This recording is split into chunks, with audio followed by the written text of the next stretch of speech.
औज़ुबिल्लाहिमिनश्शैतानिर्रजीम बिस्मिल्लाहिर्रहमानिर्रहीम। अज़ीज़ तलबा अस्सलामु अलैकुम। उम्मीद है आप सब लोग खैरियत से होंगे। अल्लाह पाक आपको ज़िंदगी के हर मैदान में कामयाब करे और आप लोगों को अपने घरों में शादो आबाद रखे, आमीन।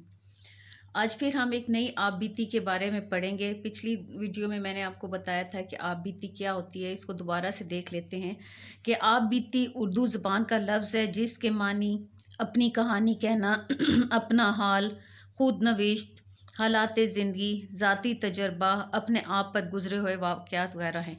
यानी किसी भी चीज़ का जो है वो अपने ऊपर जो हालात बीते हों उसकी अपनी ज़बानी बयान करना आप बीती कहलाता है।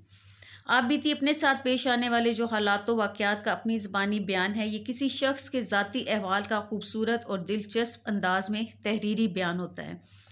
आप बीती जो है उर्दू अदब की एक अहम सिन्फ है। फ़ारसी में इसे खुद नविश्त और अंग्रेज़ी में ऑटोबायोग्राफ़ी कहते हैं। पिछली वीडियो में भी मैंने आपको ये हदायत भी बताई थी कि पर्चे में किसी भी जानदार या गैर जानदार चीज़ की आप बीती लिखने के लिए सवाल आता है तो इसलिए के लिए जो है मंदरजा झैल हदायत पर अमल करने से एक मयारी आप बीती लिखी जा सकती है कि जिस चीज़ की आप बीती लिखनी हो इसके हालात और इसके बारे में मालूमात को इकट्ठा करें और उसके साथ पेश आने वाले जो वाक़यात हैं उनको भी तरतीब दे लें। तमाम जो है वाक़यात उनके दरमियान रब्त और तसलसल होना चाहिए। आप बीती का अंदाज़े बयान ऐसा हो कि इसमें हकीकत का रंग नज़र आए। आप बीती का जो अंदाज़ है लिखने का वो सादा हो और बनावट से पाक हो। जुमले मुख्तसर हों और ज़बानो बयान की अगलात से पाक हो। तो इन चीज़ों का अगर हम ख्याल रखेंगे तो हम जो है एक अच्छी और मयारी जो है आप बीती लिख सकते हैं। तो आप बीती जो है कम अज़ कम 2 सफ़ात और ज़्यादा से ज़्यादा 3 सफ़ात पर मुश्तमिल हो। तो आज हम जो है एक कुर्सी की आप बीती के बारे में पढ़ेंगे कि एक कुर्सी जो है वो किन किन मराहिल से गुज़र कर एक कुर्सी बनती है। चलें देखते हैं कि कुर्सी अपनी ज़बानी क्या बयान कर रही है।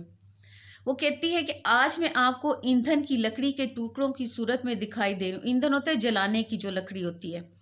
मगर मेरा माजी नहायत ताबनाक रहा है, यानी रोशन रहा है। पहले पहल में एक मजबूत और ताकतवर शीशम के दरख्त का एक हिस्सा हुआ करती थी।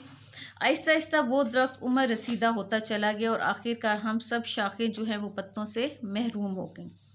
मगर शायद खुशबख्ती के चिराग में ज़रा सी चिंगारी अभी बाकी थी। एक रोज़ एक लकड़हारा उस दरख्त के करीब पहुंचा और उसके टुकड़े करने लगा। अपनी बहन शाख को जब मैंने कटते देखा तो मेरा दिल खून के आंसू रोने लगा। उसका दुख मुझे बिल्कुल अपना दुख महसूस हुआ।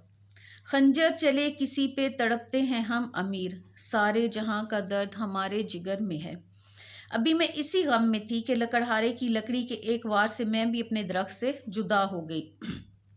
तब मुझे इस ज़र्ब की तकलीफ़ का अंदाज़ा हुआ और ये बात मुझ पर वाज़ेह हो गई, जो तन लागे सो तन जाने, यानी जिस पर बीतती है उसी को पता चलता है।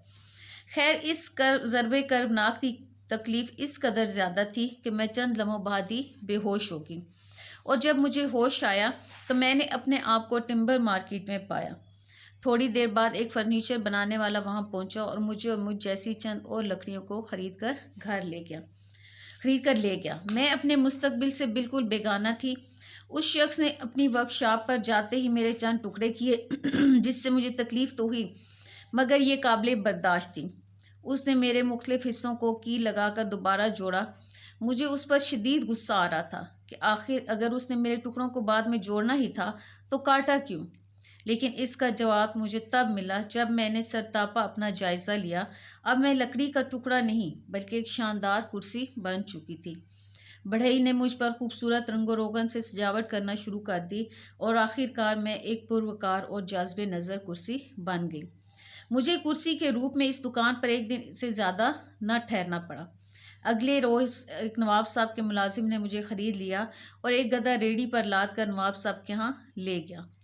नवाब साहब को मैं बहुत पसंद आई और उन्होंने मेरी खूब तारीफ़ की। इस तारीफ़ को सुनकर मैं बहुत खुश थी। कुछ ही देर बाद नवाब साहब मेरे ऊपर विराजमान हो गए। वो खासे सेहतमंद थे और उनके बोझ से मेरी कमर टूटी जाती थी। अब मुझे आटे दाल का भाव मालूम हो रहा था मगर दिल को ये तसल्ली थी कि मैं अल्लाह के मखलूक के काम आ रही हूँ। वही दोस्त है खालिक दो सरा का, खलाइक से है जिसको रिश्ता वला का।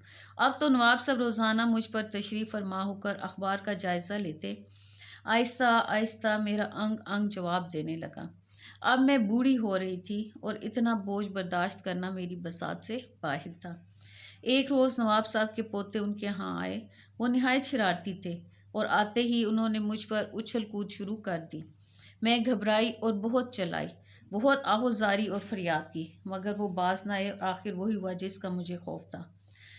میری ایک ٹانگ تڑاک سے ٹوٹ گئی اور نواب صاحب کا پوتا منہ کے بل جو ہے وہ زمین پر آ گرا۔ بچے کی چیخیں سن کر سارا خاندان اکٹھا ہو گیا اور ہر کوئی مجھے برا بھلا کہنے لگا۔